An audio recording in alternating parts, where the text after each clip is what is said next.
talented actor and comedian. He directed a very funny film, Farce of the Penguins, which is now out on DVD. Take a look at this. The sun is setting earlier now. The weather is getting colder.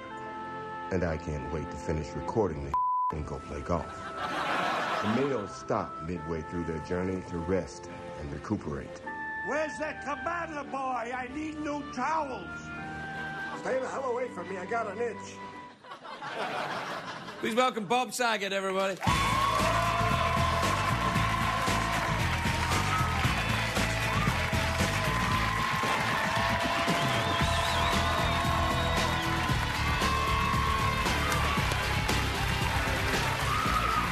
Bob. Thank you. Please. Oh, Bob. Damn fine to see you. But I know you're having a rough week this week. I'm very sorry to hear about your dad. When your dad died? My dad died. That would be the way to... God, yeah, that would be it, yeah. When was that, last week? Wow, it was last week. It was last Tuesday. And we had a wonderful memorial for him on Sunday. Uh-huh. And he just said, go kick ass with your movie. And I said, and those were his last words. Did you get to say goodbye to him? Gallows humor, which is weird. It's a very odd thing, because my family, didn't mean to touch you. That's all right. It's, under the circumstances, it's fine. Under normal circumstances, don't ever do it again. Yeah. You were kind enough to be with me, and well, I'll stay on one subject, which is the important one, and not deny. We had a very hard time. My father is and was one of the most hilarious people and most wonderful people that most people that have ever met him will ever know, and I loved him more than anything. And he was 89, and his name was Ben Saget, and he had same last name. It's coincidence. Yeah, that's it's lucky. You know what's interesting? I remember when my father died a year. It was almost to the day. Which is odd, because you and I, if there's an astrological thing, you and I are born on the same day. On the same day, May 17th. Right. Yeah. And my mom told me that she did have relations with your father years ago. Right. It wasn't relations. They drunk dialed. Yeah. It's like, I miss you. Yeah. But your father passed away a year ago. A year ago to the day, yeah. Mine died on the 30th. And what I found, actually, after he died, that people were very ready for you to be over it before you are. Do you know what I mean? People are like a couple of weeks later, people are like, hey, and I'm like, you know, it's very difficult kind of thing to deal with. I still don't know how I feel about it. Well, and I'm a very private person. Yeah, me too. Let me tell you about my loss, millions of people. Yeah.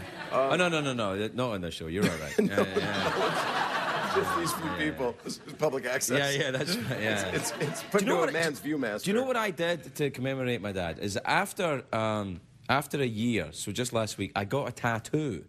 I got the family crest tattooed on my shoulder. That's amazing. To remember. What is the family crest? It's a big kind of thing with some other things on it. It's a Scottish thing. Is it a bagpipe? Yeah, something like that. I had a tattoo of a pipe put on my bag. Right. So this is how I deal with pain. Yeah. But the reason why I did that was I thought because my dad hated tattoos, and I thought, well, I'll wait a year. If he doesn't come back, I'll get a tattoo.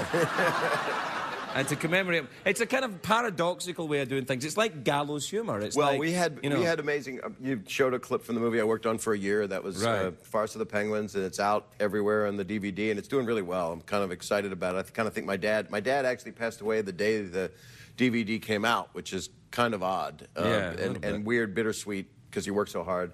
So that was Sam Jackson, and the one voice is, "Where's that cabana boy? I need new towels," was Abe Vigoda. Right. He's alive. And my dad is not, but Abe is. There's no justice. No. I love Abe. Come on, I love Abe Vigoda. It's gallows humor. It's gallows humor. To give you an idea of the gallows humor, my dear friend Brad, like a father, my dad was to him. My dad was a dad to a lot of you people. He was very, very wonderful. Like, he touched a lot of people, and no one pressed charges. But I did that in the eulogy. This kind of person Did you say that in the eulogy? I did. Did you get a laugh? We got a lot of laughs. My friend Brad got up, and this was the kind of humor at the funeral. And he said, Ben passed away Tuesday afternoon. Tuesday morning, he had been watching Bob's movie, Farce of the Penguins. And he said, please, someone turn this off. And then I realized that I was responsible. But that's, my mother laughs the Jewish tradition of sit and shiva is very much like the Celtic tradition of the wake, though, isn't it? Like, it's not meant to be you know, miserable the whole time. It doesn't make any sense to be like the that. Jewish people are miserable the whole time anyway. Well, so the Celts do a good job as well. right? Oh, yes, yes. So we eat a lot. There's deli. Shiva, I believe, translated means deli. So Right, there was a giant. But the wake, you have the body in the house. Yeah. We don't do that because we want to put coleslaw around it. You know, we would. I'm sorry. This is gallows humor. Yeah. You know what? There are people here, and I apologize. There are people that don't find this stuff humorous, and I apologize for that because some people deal with death in different ways. Sure. And our family we've had a lot of loss all the time. So. Well, the thing I became quite rebellious about it when I was grief-stricken, though, is my grief, and I would deal with it my ways, and my way of dealing with it is very similar to yours. It was reflective, but also it was, you know, it's the way my mind works. It's my grief. He was my father. I don't think you should apologise for the way you deal with it. I think that everybody's entitled to deal with it the way they deal with it, and it's your loss, and you deal with it your way. We'll take a break and we'll come back. All right. Bob Saget, everybody.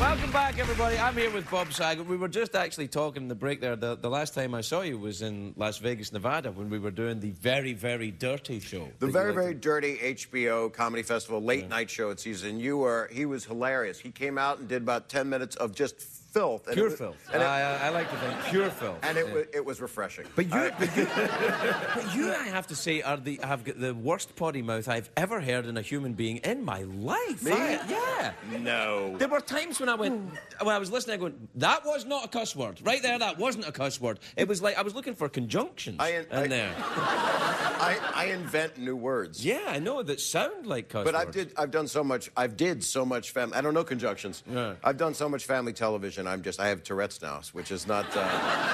Is that what it was? Was your act blue before you did? Yeah. Because it kind of drives you crazy, doesn't it, to be clean all the time? Well, a lot of things drive me crazy, but you were hilarious. That was very nice of you. And you committed to doing that comedy festival on the air here. That's right. You don't have any job offers for me now, tonight. Well, I'd love you to come to the Shiva.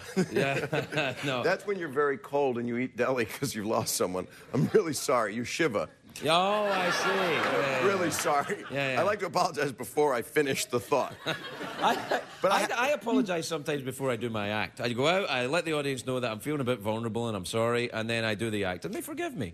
I apologize before the sex act because there's usually an audience when I do it. Right. Because I work. I'm usually alone. Really? We really should call each other. No, not at all. Not at all. Tell me about the game show. How's that? The game show, 1 versus 100, is doing very, very well. They love it. It's like a hit. It's a Friday night, 8 o'clock. I was on that time spot once before, years ago, but now it's on a... It's a whole different thing now, isn't it? Well, what network is it? ABC? It's NBC. NBC. How are they doing? They're doing great. Yeah. And they're friends of mine. I love them. They give me a gift basket. Have they got a hat? CBS gave me a hat, and on the hat it says CBS. You know, those for free, letters, I'm talking free. The way... The networks are such now that all the letters are color forms. They just come right off, and you can move them around. Color forms was a thing back in the day when I was young. Which was back in the... Well, you have this is what I noticed when I was working with you in Las Vegas. You have this huge young following. People that are they won't really... stop following me. They're outside. No, They're very young. They're infants. Hey. As soon as they can learn to walk, they follow me. But why is that? You're like, you have the MySpace page and all that kind of stuff? I do? Yeah, I think so, Yeah. What happened was I did those family shows, and people grew up watching the Full House show, and then they found out what I was really like, and cast members of that show knew because they worked with me. So in between scenes, I was like freaking out. But I love doing that thing, but now I get to do kind of what my comedy is. And of course, the little girls grow up, Mary Kate and Osama, what are they now? Ashley and Ray Kate. They came to my Farce of the Penguins party in New York. They must be in their early 40s now. No, they are 1 year older than my oldest daughter. Yeah? They all grew up together. It must be funny to see the attention that these girls get now if you knew them. I mean, you knew them when they were like 4 or 5 years old. Yeah, Do you feel very protective towards them? I do feel protective toward them. And I love... People make jokes, but I'm like the first person that makes like jokes about people that are famous and stuff, but I can't do it. They're like children to me. You know, they're like I love them, you know, so it's kind of weird. I'd rather make fun of, no one. Yeah. I'm just full of love. Yeah, that's right. You're America's perky sweetheart, Bob. Well, That's because it's cold in here. Yeah, But, you know, all right. a lot of times when you go through career things, you become people's joke. And I was the butt of a lot of jokes. And, and that's not fun being... And my last name, you know, it rhymes with a lot of stuff. So. It was the whole thing getting hit in the nuts with stuff for a long time. People got hit in the nuts on that video show. It was a horrible thing. Hacky. It was hilarious. Come on, it was hilarious. It's enough hacky sack already. But the Penguin thing is doing great. It's actually very, very funny. It's an R-rated. By the way, this is not for kids. It's an R-rated movie made out of... I can tell there with the penguin and bondage gear, right? That's a giveaway right there. Well, look, that's not right. Yeah, I know. I don't want to look... Oh, okay. Bob Saget, everybody, we gotta go. We'll be right back with Johnny Lang.